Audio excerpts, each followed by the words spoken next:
Cuando hablamos de envejecimiento cognitivo son todos esos cambios, ¿no? Que sabemos que el envejecimiento es un proceso biológico, progresivo, universal, deletérea e intrínseco, ¿no? O sea, esa definición ya nos la sabemos de memoria, pero es importante considerar que hay cambios específicamente en los dominios cognitivos que nos van a, o sea, que se van a presentar por el envejecimiento y no es el decir, ah, claro, se le olvidan las cosas porque ya, como dicen, ¿no? Porque ya está viejito, porque ya pues es por la edad, ¿no? O los mismos pacientes que dicen, ah, pues es que se me olvida porque pues ya es la edad.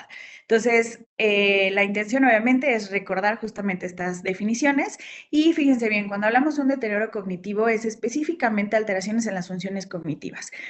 Cuando decimos que tiene un deterioro cognitivo en estudio, estamos hablando que aún no sabemos si forma parte o bueno, se puede clasificar en un deterioro cognitivo leve o en una demencia. Por lo tanto, hablar de deterioro cognitivo me va a incluir los dos términos, ¿ok?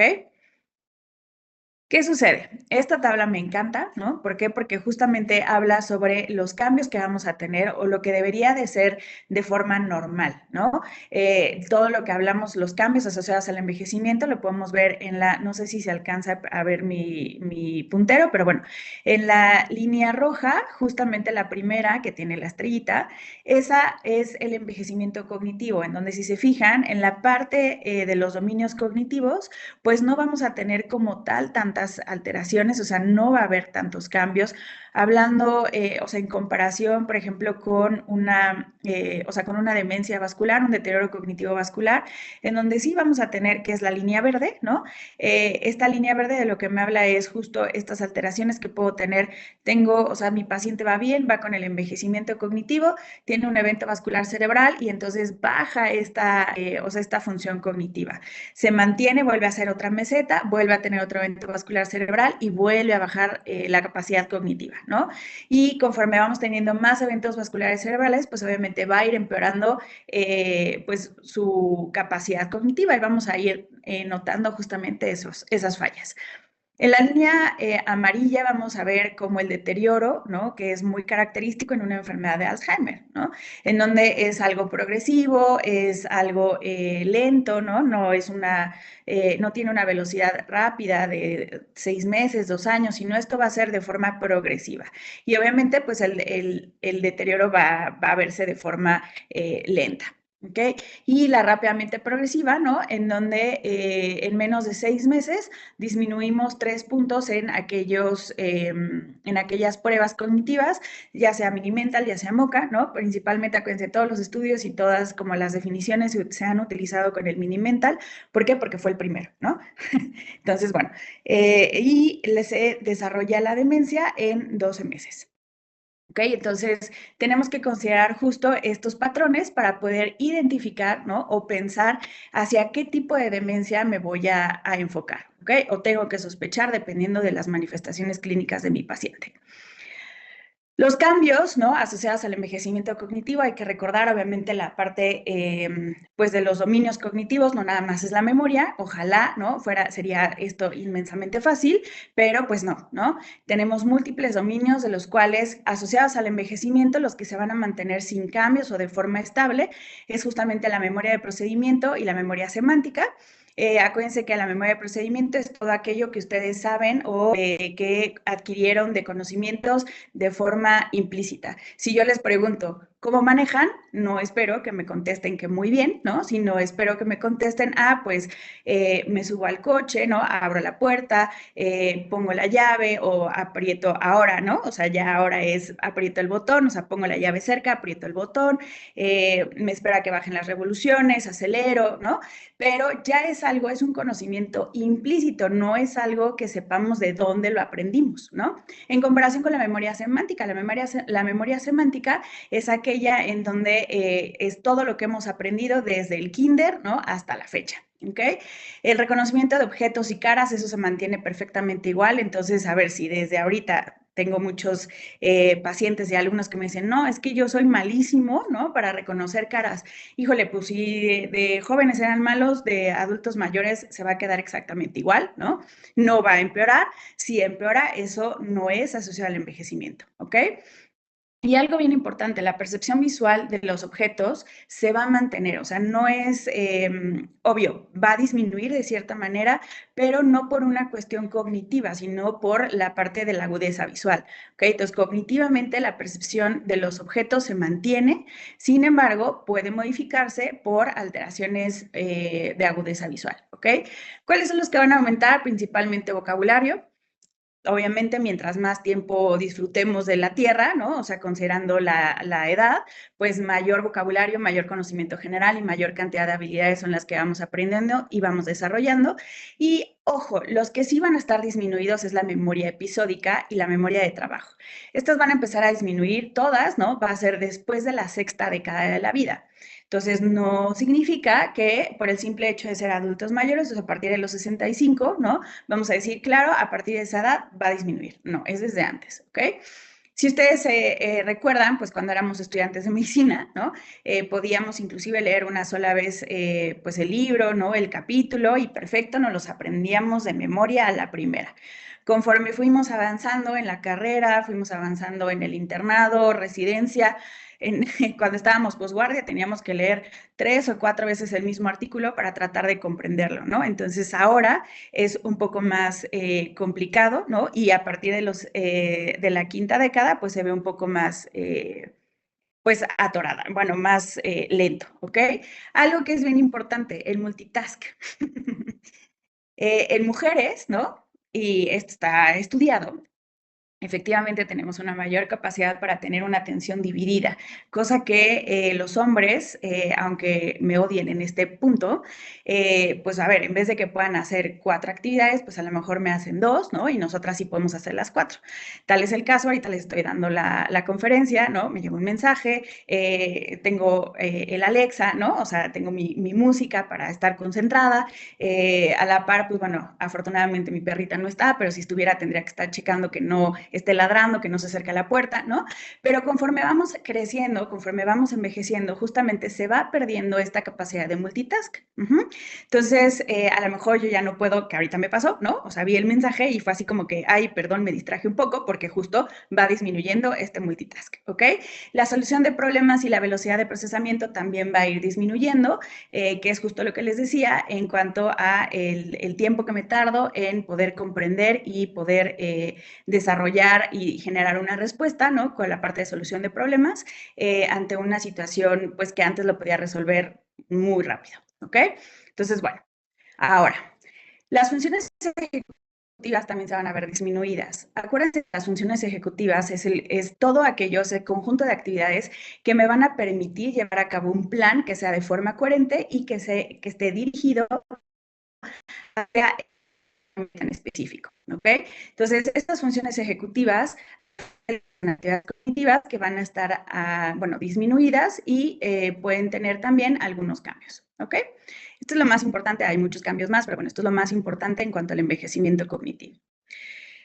Considerando estos cambios, ¿no? Entonces ahora sí ya podemos hablar justo de ciertas definiciones, como de un término que a mí me gusta mucho, que es justo esta queja subjetiva de memoria, en donde mi paciente llega y me dice, es que doctora, híjole, la verdad es que ya no puedo recordar tantas cosas, la típica queja, ¿no?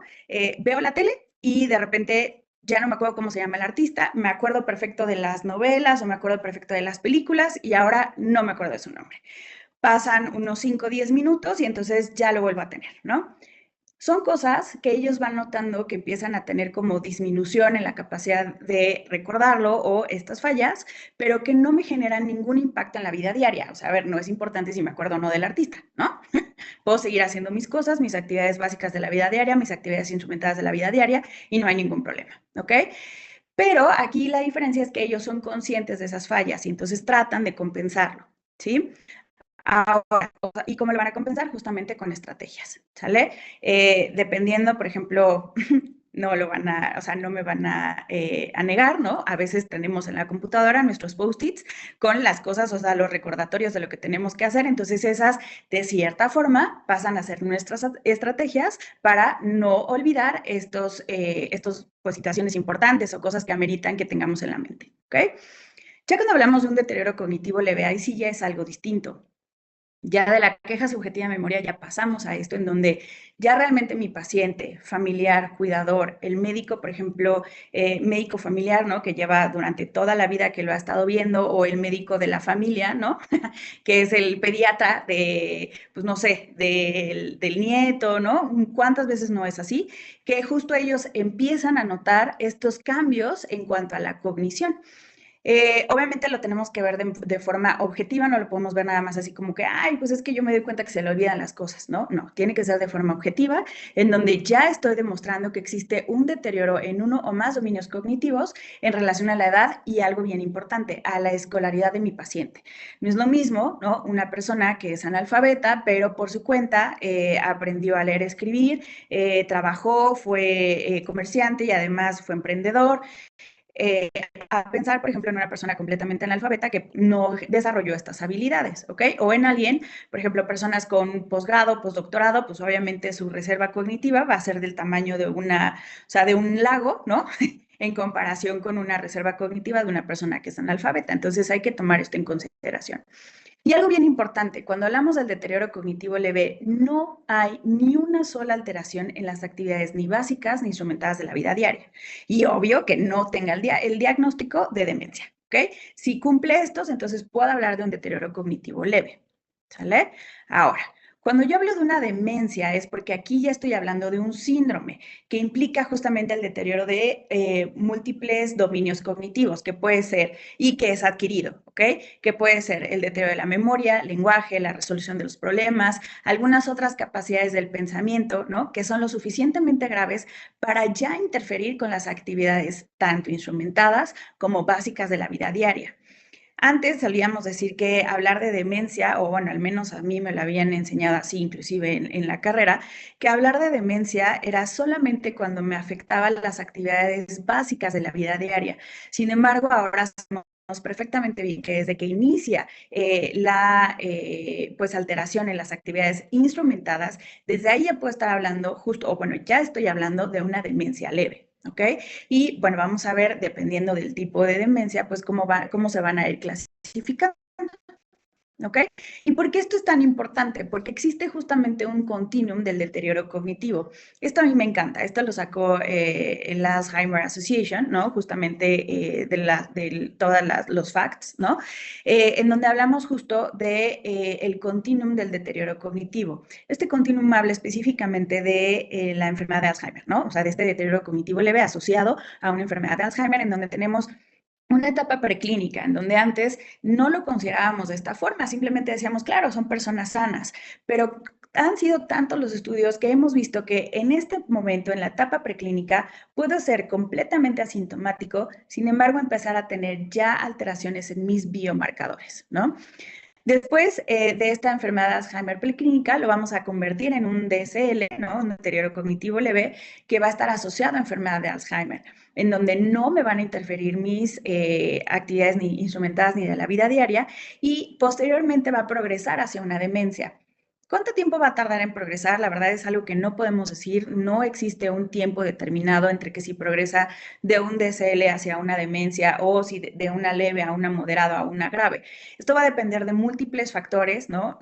Factores de riesgo, comorbilidades, o sea, múltiples situaciones que van a hacer que se progrese ya sea de una forma rápida o de una forma, pues, leve, ¿ok? Bueno, lenta más bien, ¿sale? Entonces, bueno, algo que es bien importante, yo sé que o sea, que con ustedes no tengo ningún tema, ¿no? Todos somos, pues, los primeros en decir que no existe la demencia senil. Entonces, digo, con los chicos de la náhuatl que les doy clase, con mis residentes, ¿no? Que fueron mis compañeros, pues igual de Pemex, y que ahora puedo darles un poquito de lo que aprendí en la alta especialidad, pues no existe la demencia senil, ¿no? Y uno de mis amigos me dijo que ahora hay un nuevo deterioro cognitivo. Es una forma muy original de decirlo, que es el deterioro cognitivo del adulto mayor. Eso es lo mismo, o sea, no existe, ¿sí? O sea, es deterioro cognitivo en estudio. ¿Y cómo lo voy a decir? Perfecto. ¿O cómo lo voy a decir de forma correcta? Justamente así. Si estoy refiriéndome hacia un deterioro cognitivo leve, lo puedo decir como un deterioro cognitivo leve o un trastorno neurocognitivo menor, ¿ok? Si yo estoy hablando de una demencia, entonces puedo decir demencia o trastorno neurocognitivo mayor, ¿ok? ¿Esto de dónde lo sacamos? Bueno, principalmente del DSM-5, o sea, del DSM-5 empezaron los cambios en el 4, ya te en el 5TR.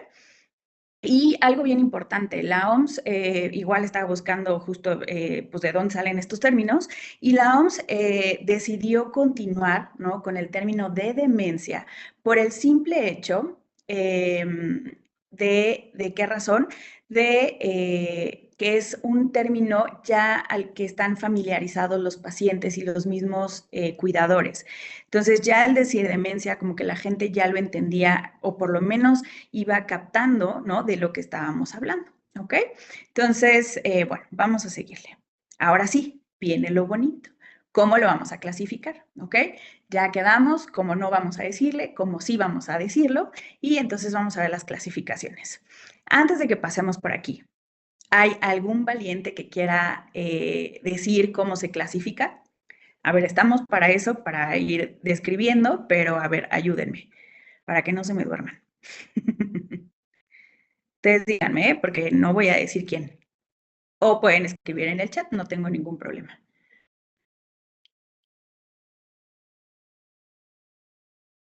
Ok, me ponen de acuerdo al origen, perfecto. La demencia, claro, de la intensidad, ¿no? Tipo amnésico o no amnésico. Ojo, doctora Erika, el amnésico o no amnésico, vamos a hablar justamente del deterioro cognitivo leve, ¿ok? Pero qué bueno que lo ponen. Y obviamente el deterioro cognitivo leve puede ser amnésico, no amnésico, y puede ser unidominio o multidominio, ¿no? Y efectivamente, como los demás me están poniendo, la parte de si es cortical, subcortical, si son primarias o secundarias, ¿no? Si son, inclusive también podemos hablar de las proteínas, ¿no? Entonces, bueno, ahora sí, qué bonito. Vamos a ver cómo se clasifica, ¿no? Igual las neurodegenerativas que pueden ser las primarias. Entonces, vamos a ver. Vamos a empezar primero con el deterioro cognitivo leve. Aquí no hay otra forma, esto es para recordar justamente los criterios. Sabemos que Peterson fue el primero que los describió y entonces él lo que dice es estos 4 criterios. Preocupación del paciente, cuidador familiar o médico acerca del cambio en la cognición, que sea completamente independiente en las actividades básicas e instrumentadas de la vida diaria. Ojo, no importa que les tome más tiempo en realizarlas. Ellos lo pueden hacer, sí. Aunque se tarden 1 hora, perfecto, lo hacen, ¿ok? Y el otro criterio es deterioro en uno o más dominios cognitivos en relación con la edad y nivel educativo del paciente, que fue lo que platicamos, y que no tenga el diagnóstico de demencia. ¿Ok? Entonces, con esto yo puedo identificar a qué pacientes o a mi paciente que tiene un deterioro cognitivo leve. Ya que tengo esto, como decía la doctora Erika, entonces ahora sí podemos decir que tenemos, o sea, que podemos clasificar y lo vamos a clasificar principalmente considerando si tiene deterioro en la memoria o no. Si tiene deterioro en la memoria, entonces lo vamos a dividir en, o sea, lo vamos a llamar DSL amnésico. Si no tiene alteraciones en la memoria, entonces es un DSL no amnésico. ¿Ok? Y de ahí cada uno lo vamos a dividir en de dominio simple o unidominio cuando solo la memoria, por ejemplo, en el DSL amnésico, solo la memoria está afectada. Y DSL amnésico multidominio cuando además de la memoria puedo tener lenguaje, cálculo, ¿no? Puedo tener las funciones ejecutivas alteradas, ¿ok? Pero son otros dominios además de la memoria, ¿ok? Y cuando hablamos del DSL no amnésico, aquí sí es bien importante. Puedo hacerlo de dominio simple o multidominio. Sin embargo, la memoria aquí no puede estar afectada, ¿ok? Porque si está afectada, entonces ya estaríamos hablando de un amnésico, ¿sale? Entonces, cualquier dominio que no sea, decir si es unidominio o multidominio. Ahora les pregunto, ¿cuál es el tipo de DSL que está más relacionado a progresar hacia una enfermedad de Alzheimer? A ver, pónganmelo en el chat.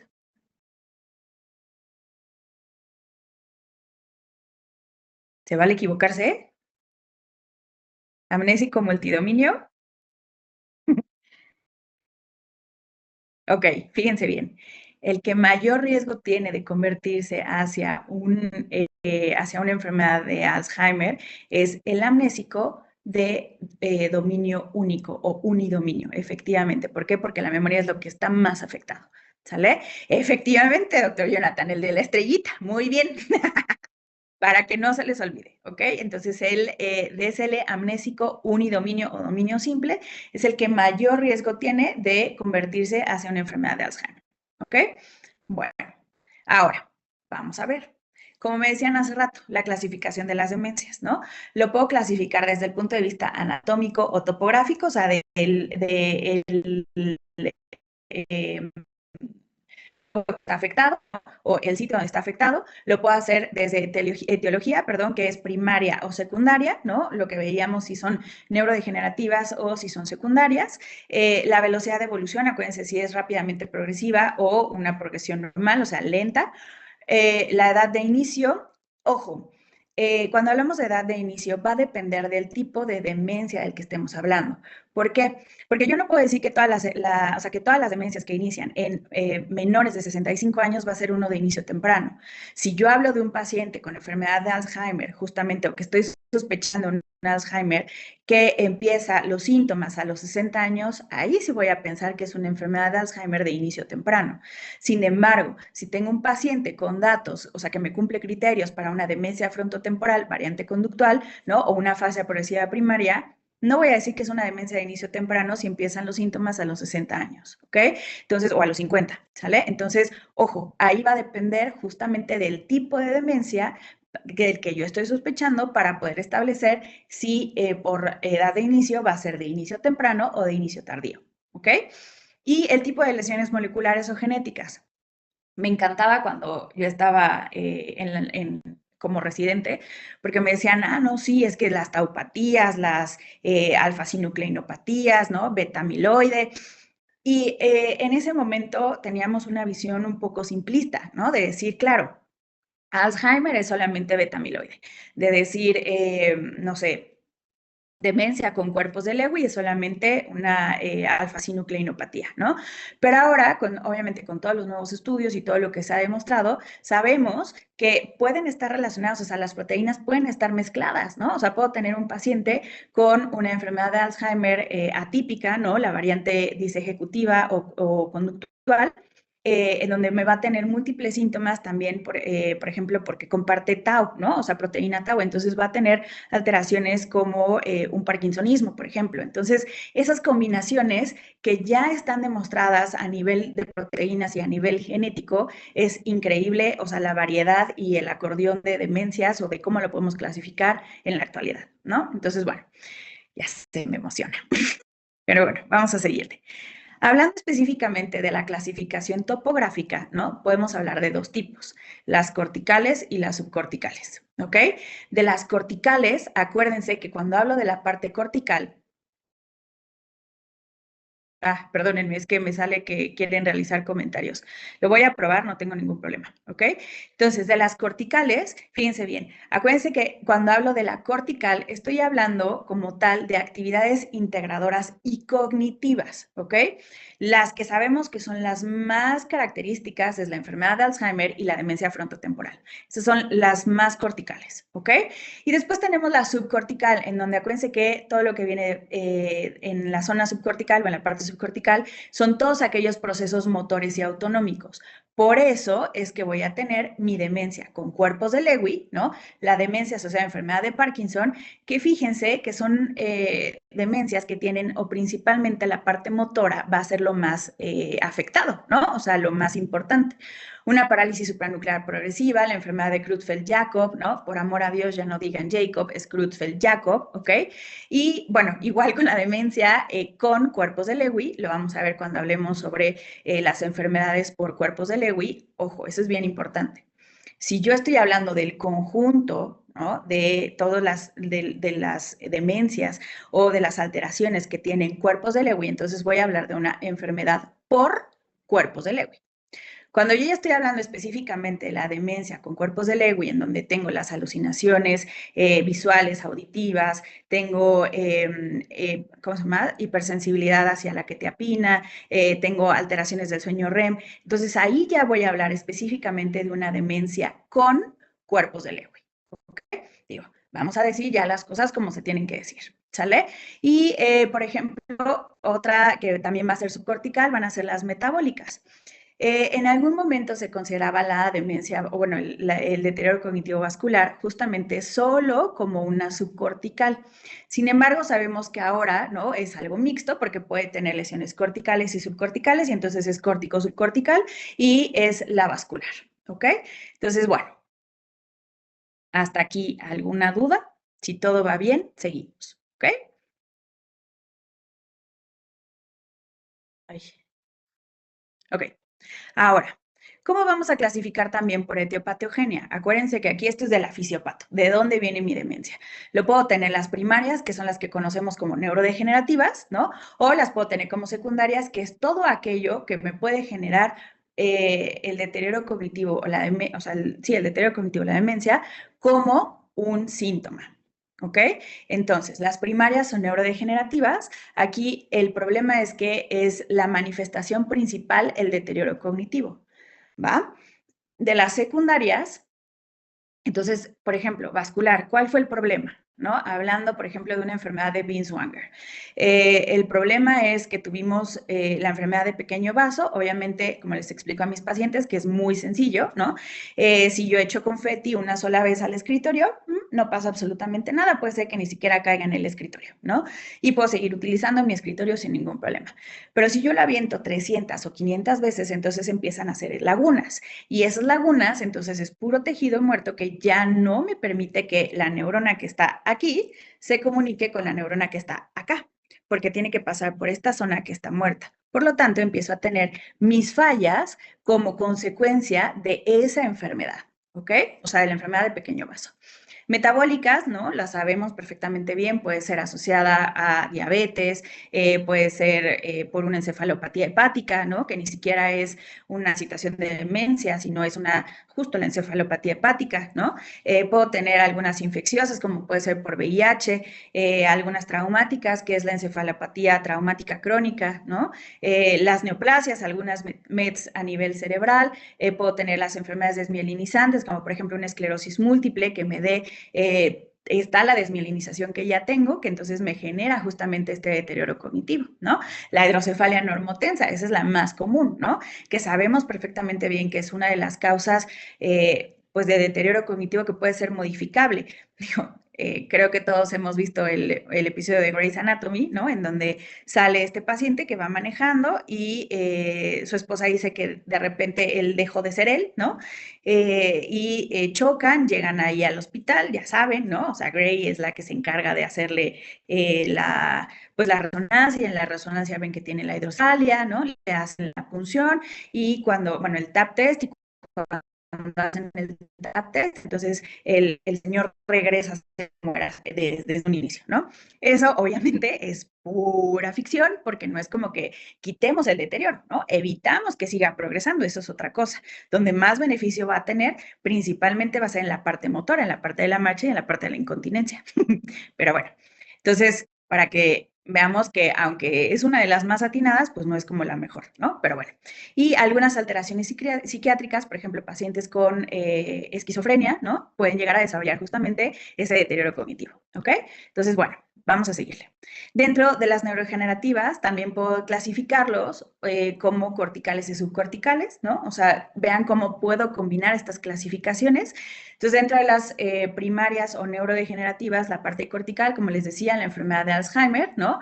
Que puede ser tanto la típica como la atípica, la demencia frontotemporal, demencias de inicio focal y algunas, pues, un poco más raritas, digo, no tan frecuentes, pues, que sería una esclerosis hipocampal y la calcificación de los ganglios basales, ¿ok?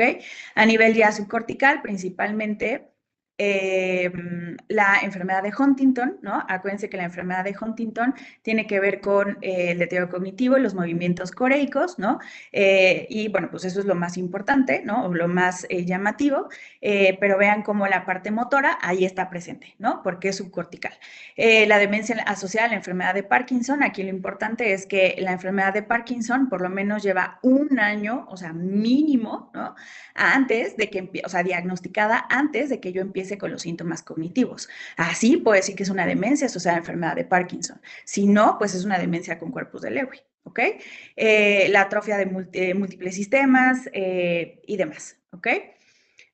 Ahora, También lo puedo clasificar como, dependiendo, como les decía, de la velocidad de evolución, en donde puedo tener las rápidamente progresivas, ¿no? Que esas sabemos que son terribles. La verdad es que son de las más frustrantes porque no es como que se pueda hacer, pues, gran cosa, ¿no? Yo me acuerdo que decía, híjole, neuro, haces un súper diagnóstico, súper elaborado, súper preciso, pero pues literal nada más lo ves cómo se deteriora, ¿no? En las rápidamente progresivas, no es que nada más me siente a verlo, ¿no? Claramente ya ahora sabemos que hay muchas cosas que se pueden hacer, no para disminuir ni para evitar la velocidad de progresión, pero sí para hacer que obviamente el proceso sea lo más amable posible, ¿no? Entonces, las rápidamente progresivas son de inicio subagudo y ritmo acelerado del deterioro, aproximadamente es en menos de 2 años. Acuérdense que lo vimos que 3 puntos menos en menos de 6 meses, y la demencia se desarrolla en los 12 meses, o sea, en el año.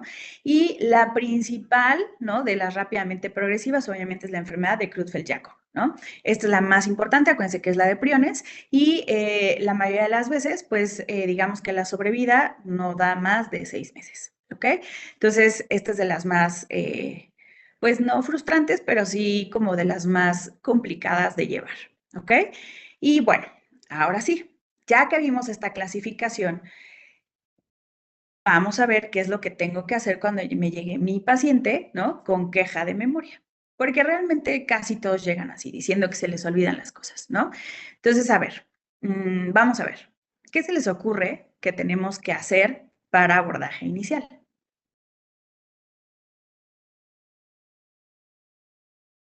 A ver, no les dé cosita, díganme, díganme. Ok, descartar causas orgánicas, el test cognitivo, ver el sitio de los síntomas, los laboratorios, efectivamente, ¿no? Determinar la temporalidad, excelente. Ver la escolaridad para ver qué prueba podemos utilizar, efectivamente, perdón, me salen muy rápidos, ¿eh? Las escalas, los test, perfecto, muy bien. La BGI, excelente, muy bien. Entonces, fíjense bien, ¿qué es lo que tenemos que hacer? Obviamente, ay, perdónenme, lo puse al revés, pero bueno, ¿qué es lo que tenemos que hacer? Primero tenemos que identificar, ¿no? Hacer un interrogatorio completo. ¿Qué es lo más importante? Obviamente tengo que tener mi sospecha clínica de demencia. Si yo no sospecho que tiene un deterioro cognitivo, pues no le voy a buscar deterioro cognitivo, ¿verdad? Y entonces, ¿cuáles van a ser mis sospechas o esas banderas rojas para que yo piense en un deterioro cognitivo? Este está obviamente muy enfocado hacia enfermedad de Alzheimer, pero esta me encantó, ¿no? De la Alzheimer International, en donde nos da los 10 signos de advertencia de la demencia. El principal, ¿no?, o el más importante, el primero, pérdida de memoria. Dificultad para realizar tareas familiares. De uno de los pacientes de la alta especialidad, me acuerdo perfecto que estaba muy joven y nos decía su esposa, es que mi esposo todos los días, él pagaba, o sea, sin problema, las cosas, las cuentas de la casa las llevaba perfecto, pero de repente empezó a olvidar pagar la luz, pagar el teléfono, pagar el agua, no le pagaba a los trabajadores, y ahí fue cuando dije, esto ya no es normal, ¿no? Entonces vean cómo es justamente ese dato de alarma, ¿ok? Problemas lingüísticos. Ya sé que muchos van a decir, bueno, pero es que a mí me pasa, ¿no? Aplicar pásame el S que está en el S, ¿no? O hacer nuevas palabras. Por ejemplo, digo, algo que yo solía decir, ¿no? Pásame el madrol, ¿no? O decir, igual, que quieren hacer una palabra, una frase, y se quedan pensando, ¿no? Y nada más no les llega la palabra, ¿ok? Entonces, esto es algo que sí tiene que ser un dato de alarma. Desorientación en espacio y tiempo. No es, por ejemplo, cuando estamos de vacaciones que decíamos, ay, no, hombre, de vacaciones ni pienso, ¿no? Hasta el cerebro me descansa. No, aquí sí es verdaderamente que no sepa en dónde está el año, la fecha, quiénes son, no sé, caminos, por ejemplo, que ya tenían perfectamente bien identificados, ¿no? Por ejemplo, de la casa al súper o de la casa a la casa de sus hijos y que de repente se empiezan a perder, ¿no? En esos trayectos que sí los hacen seguidos. Tampoco se vale que me digan, ay, no, pues es que me pasé en el periférico, ¿no? Porque es la primera vez que venía a satélite, claramente eso a cualquiera nos pasa, ¿no? Pero si son rutas que ya son perfectamente estudiadas o que ya inclusive se las saben de memoria, pues ese sí es un grave problema, ¿ok? Deterioro del juicio. Eh, Esto, digo, creo que no necesitamos mucha explicación, pero igual si yo escucho la alerta, evidentemente lo primero que voy a hacer es decirles adiós, ¿no? Agarrar a mi perrita y salir con los zapatos, salir pues, del edificio, ¿no? ¿Qué sería desjuiciado? Por ejemplo, pues me quedo aquí esperando, ¿no? Y hasta me acomodo para sentir o sea, cómo se mece el departamento, ¿no? O el típico que decimos, ay, si se está quemando, ¿qué hago? Pues me quedo aquí viendo cómo se quema, ¿no? O sea, ese tipo de cosas. La dificultad con los conceptos abstractos, ¿no? Objetos extraviados. Tenía igual un paciente que ellos empezaron a dar cuenta, ¿no? De justamente estas fallas, porque empezaron a encontrar los calcetines en donde iban los platos, ¿no? Encontraron fruta en su closet y otra paciente que las llaves las dejó en el refri, ¿no? Entonces, sí pasa, ¿ok? Cambios en el estado de ánimo, en el comportamiento, o sea, es esta como la habilidad emocional. Retiro del trabajo de las actividades sociales, eso tenía igual una paciente que nunca se me va a olvidar, ella toda su vida vivió en Xochimilco, era maestra, y todos sus compañeros del trabajo, obviamente, pues eran también de la zona, y ella cuando le di el diagnóstico, ella lo primero que me dijo es, yo ya no quiero vivir ahí, porque no quiero que todos mis compañeros y mis amigos vean el deterioro. Entonces, eso es algo bien importante. Y obviamente eso fue ya cuando supe el diagnóstico, pero antes ella había dejado de ir a sus reuniones, ya no iba a las juntas, ¿no? Porque, a ver, ellos todavía tenían como, ella todavía se dedicaba como a las clases, ya no iba a las juntas, ya no iba a las reuniones, entonces por eso fue que me la llevaron, ¿no? Entonces, estos signos son, pues la verdad es que son sencillos como para identificar que algo está mal, ¿ok? Entonces me doy cuenta de esta sospecha o de esta sospecha clínica de demencia y entonces ahora sí lo primero que tengo que hacer obviamente es un interrogatorio, la historia clínica. ¿Ok? En la historia clínica necesito ver absolutamente todo, inclusive, o sea, y algo que es bien importante, personalidad previa, ¿ok? La escolaridad, ¿sí? La salud mental previa, ¿ok? En la escolaridad y en la ocupación, o sea, en el trabajo, es cuántos años estudió y en qué trabajó. No es lo mismo que me digan, sí, toda su vida fue policía, ¿no? Ok, ¿y cuál fue el grado máximo al que llegó como policía? Pues fue comandante, pues fue director, ¿no? O sea, como puestos altos. Que simplemente pues fue barrendero, ¿no? Entonces, eso sí tiene un impacto y sí me tiene que hablar también, o sea, y me habla justamente de la reserva cognitiva, ¿ok? La exploración neuropsiquiátrica. Nunca se me va a olvidar las veces que sufría haciendo el examen mental. Claramente como médico geriatra, o sea, como geriatra, el examen mental es muy difícil, ¿no? Por eso siempre es muy recomendable y yo hasta la fecha lo sigo haciendo. Tengo en el instituto, tengo, gracias a Dios, a mi psicogeriatra, ¿no? A Rodrigo. Y afuera tengo, evidentemente, a Inés. Que me ayuda, ¿no? O sea, vemos justamente como estos casos que son o sea, pues sí, yo como mujer ya puedo encontrar muchísimas cosas, pero el examen mental, eso cómo cuesta trabajo, ¿no? Otras es la exploración neuropsicológica, las pruebas neuropsicológicas. ¿Por qué? Porque justo me va a ayudar a tener todo el panorama de todos los dominios cognitivos, qué tan afectado está dependiendo de la escolaridad y pues como les dije, del grado de escolaridad y de la ocupación, ¿ok? Las pruebas de imagen son súper importantes. ¿Por qué? Porque necesito identificar si hay alguna lesión, si tengo daño vascular, si tengo algunas metástasis, ¿no? O sea, pensando a lo mejor en una demencia secundaria, ¿ok? Estudios de laboratorio, efectivamente, la parte o sea, biometría, la química sanguínea, ¿no? Descartar todo lo metabólico, hemoglobina glucosilada, descartar también las deficiencias, ¿no? Que puede ser una deficiencia de vitamina B12, de vitamina B1, ¿no? Ácido fólico, ¿ok? Entonces, todo eso también lo tengo que pedir. Otra cosa que tengo que pedir, y bueno, también tiene que ver con el contexto del paciente, es BLDR, ¿no? VIH, o sea, para descartar estas alteraciones que me pueden llevar justamente, digo, sabemos neurosífilis o infección o demencia asociada a VIH, ¿ok? También depende, puedo pedir electroencefalograma si es que estoy pensando a lo mejor o los datos me dan hacia una epilepsia del lóbulo temporal, ¿no? Tengo que descartar que sea eso, si es que de repente me dicen, no, pues es que tiene como alucinaciones olfatorias así súper marcadas, ¿no? Pues obviamente lo primero que tengo que descartar es una epilepsia del lóbulo temporal, entonces por eso pido el electroencefalograma. Neuroimagen funcional, claro, mientras estemos en el instituto es facilísimo, ¿por qué? Porque ahí está. Y obviamente mientras sea la práctica privada, pues con mi paciente tenga la capacidad económica para hacerlo. Esto es muy bonito porque en el 2023, en el Congreso de Alzheimer en Ámsterdam, justo se estaban haciendo, o sea, antes de que salieran los criterios de Alzheimer, se hizo la discusión, ¿no? Con el grupo pues que estaba modificando los criterios y todos nosotros.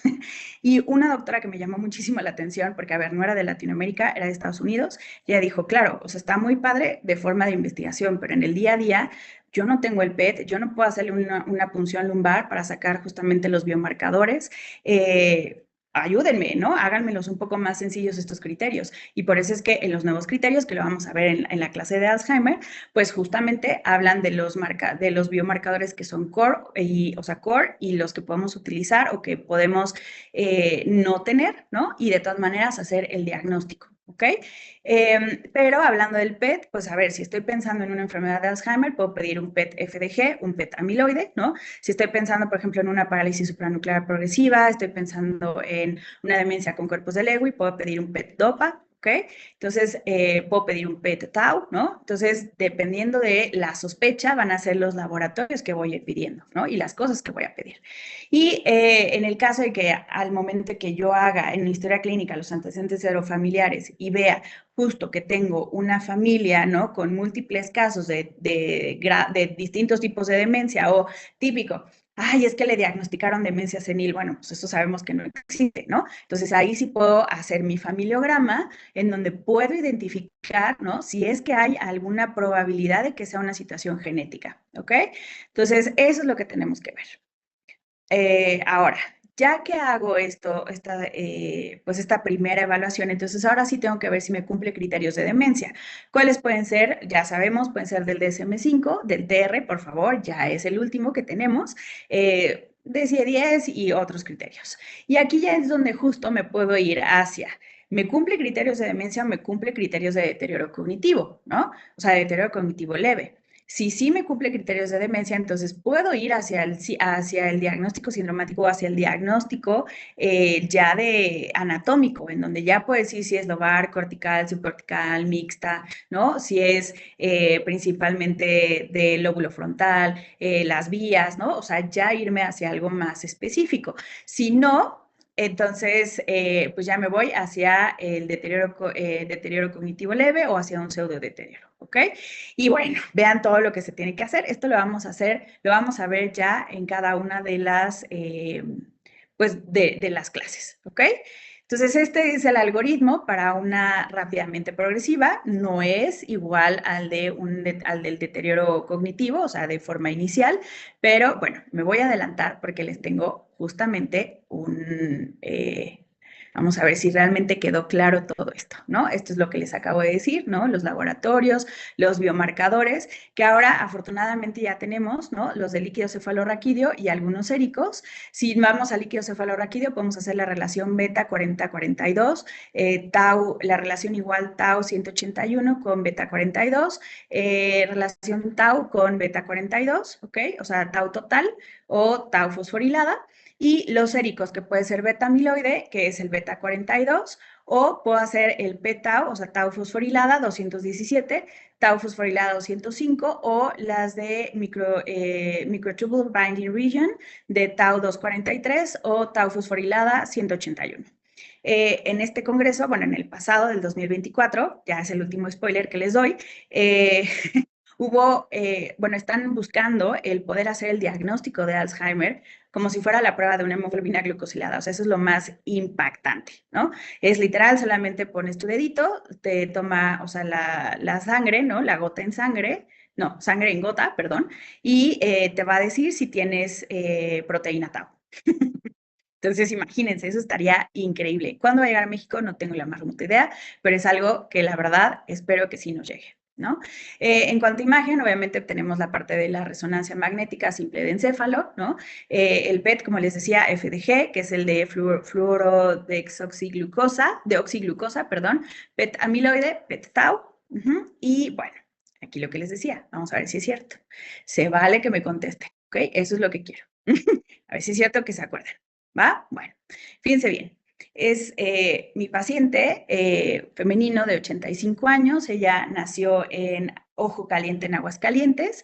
Su escolaridad es secundaria y tiene varios diplomados de belleza. En total estudió 11 años.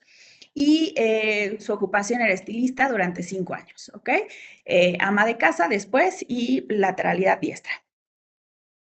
Este es el familiograma. Fíjense bien. Aquí Grace, mi paciente, ¿no? 85 años, ella está con el diagnóstico de un deterioro cognitivo en estudio.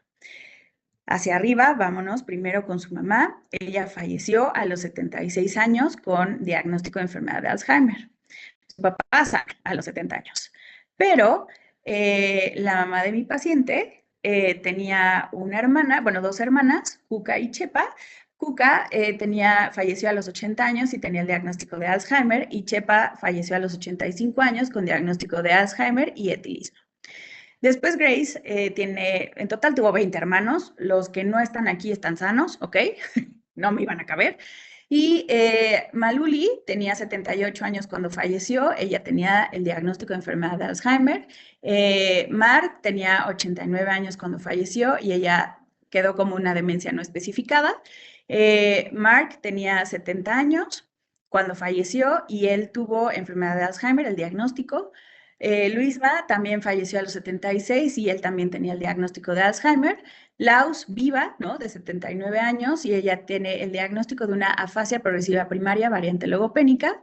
Y Pat, de 65 años, viva, con diagnóstico de deterioro cognitivo en estudio y etilismo.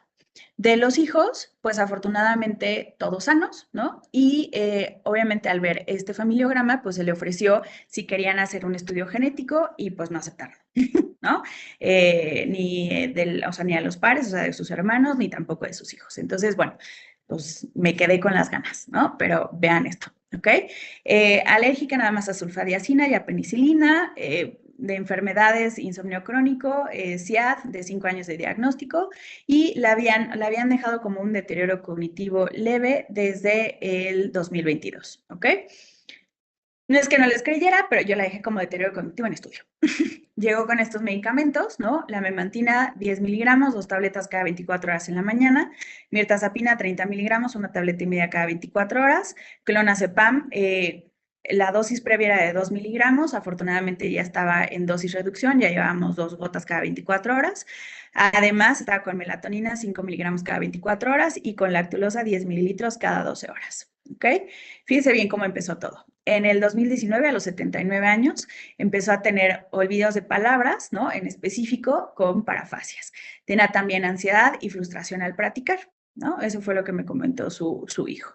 Después, en el 2022, del 2019 al 2022, la verdad es que fue pandemia, no estuvieron con ella, solamente estuvo su cuidadora, y pues perdimos esa información tan importante. Pero bueno, en el 2022, a los 82 años, cambió de casa, se cambió ya con su hijo.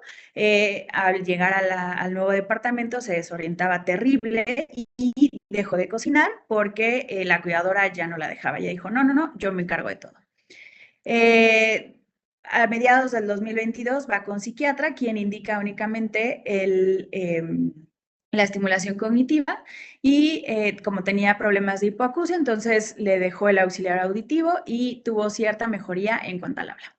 En el 2023, aquí ya mi paciente tenía 83 años, estaba inatenta. En septiembre no lograba mantener atención por periodos cortos de tiempo. Estaba desorientada en persona y tiempo, olvidaba ya las fechas importantes, o sea, los cumpleaños, y algo bien importante, ya no se acordaba de su edad. Empezaron a aumentar las anomias, las conversaciones eran muy cortas y no tenía habla espontánea. A ver, si sientan a dos mujeres al lado, claramente vamos a empezar a platicar. Mi paciente ya no lo tenía desde el 2023 y empezó a ser muy repetitiva.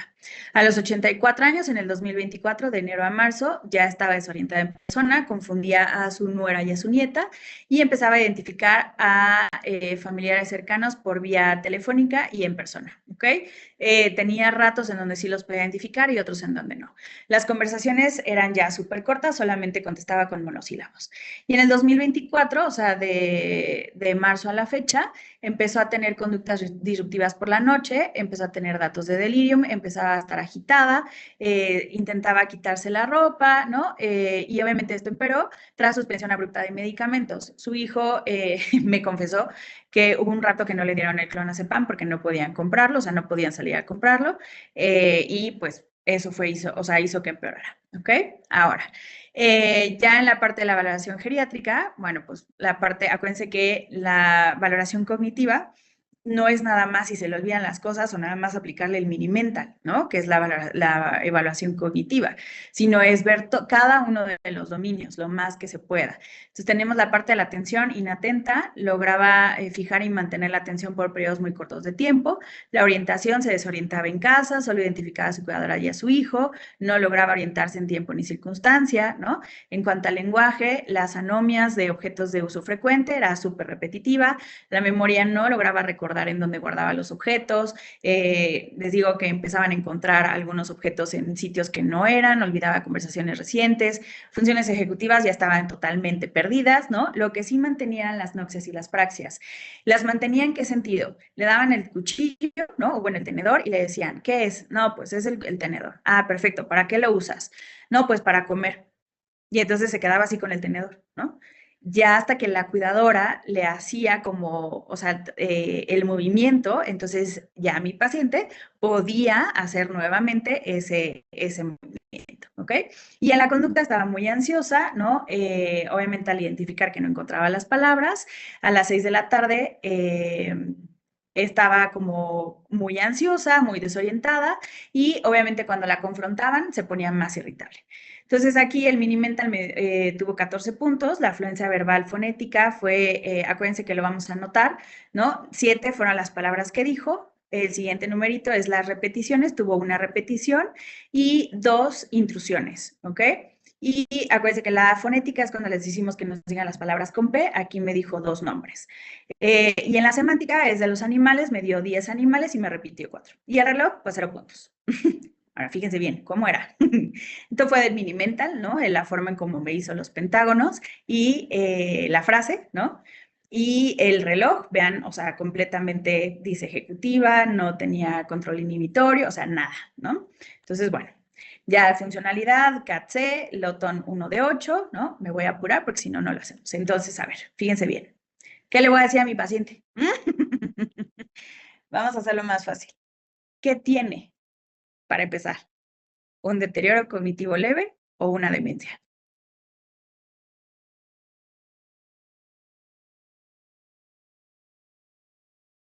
Ah, pero a ver, ahí me pusieron demencia amnésica no sé qué. No, acuérdense que si estoy hablando de un deterioro cognitivo leve, ahí sí lo voy a dividir en amnésico o no amnésico. Si yo estoy hablando ya de una demencia, lo voy a dejar así, demencia o trastorno neurocognitivo mayor, ¿ok? Aquí mi paciente ya tiene, es un CAT-C y Loton 1 de 8. Por lo tanto, ya es una demencia, ¿ok? Ya tiene aplicación o ya tiene afectación en las actividades básicas e instrumentadas de la vida diaria, ¿ok? Entonces, solo por eso es una demencia, ¿ok? Ya no cumple para DSL. Que es muy probable que sea claramente, ¿no? Una enfermedad de Alzheimer, ¿no? Pero fíjense cómo es bien importante primero clasificar y saber de qué estoy hablando.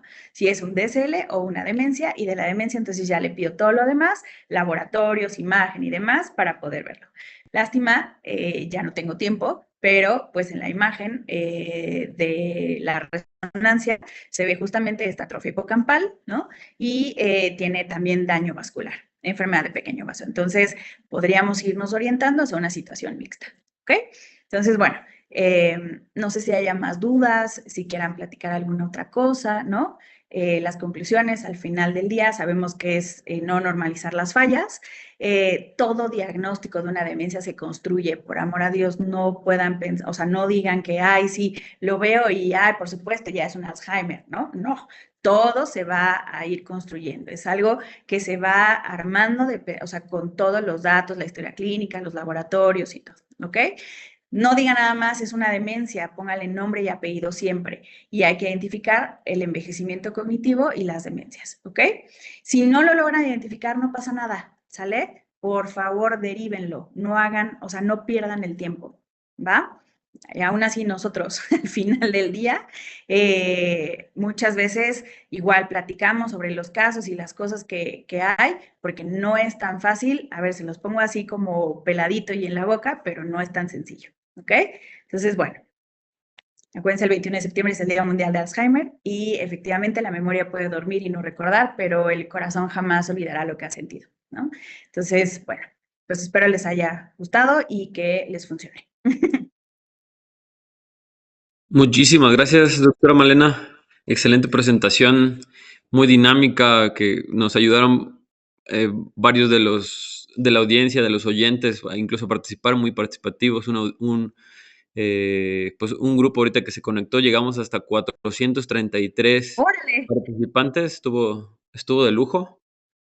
Ahorita me súper, qué escribieron bueno. incluso de Ecuador. Hay un doctor que me iba a mandar saludos de Argentina. Y pues muchísimas Ay, qué gracias bueno. muchísimas gracias a todos por su presencia y se ve el interés en relación a este curso. Les vuelvo a mandar el contacto para dudas. Está el teléfono del call center y WhatsApp para mayores informes acerca del curso. La siguiente sesión, así como los demás cursos que se van a presentar por parte de la academia, son 6 cursos en total. Les invitamos al Congreso Internacional en Guadalajara, que va a ser en el mes de junio. Aquí está el QR por cualquier duda. Y pues la dinámica en la siguiente ponencia, ya vamos a estar adentrados tal cual en el curso. Vamos a tener incluso una evaluación inicial, una evaluación final del curso, ya como tal bien adentrados al curso semestral de demencias. Pues muchas gracias a todos. Ya no tenemos ya no tenemos tiempo para responder preguntas, pero ya dentro del curso podemos ir haciendo esto más dinámico y aclarar todas las dudas. Saludos a todos, muchas gracias, doctora. No sé si quiere dar algunas palabras de agradecimiento.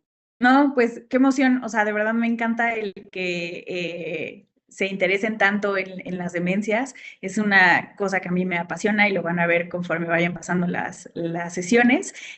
Vamos a tener pues ahora sí que a mis profesoras, ¿no? Y ahora, como siempre lo he dicho, es un honor así como aprendí de ellas, hasta la fecha seguir aprendiendo de ellas y pues compartirles justo este conocimiento que sin duda es muy valioso. ¿Va? Entonces, y sí, con gusto, cuando quieran, les pueden pasar mi contacto y cualquier duda que tengan, lo podemos platicar. Muchas gracias a todos y nos estamos viendo el próximo jueves en la ponencia de actualización en diabetes. Muy buenas noches. Bye bye.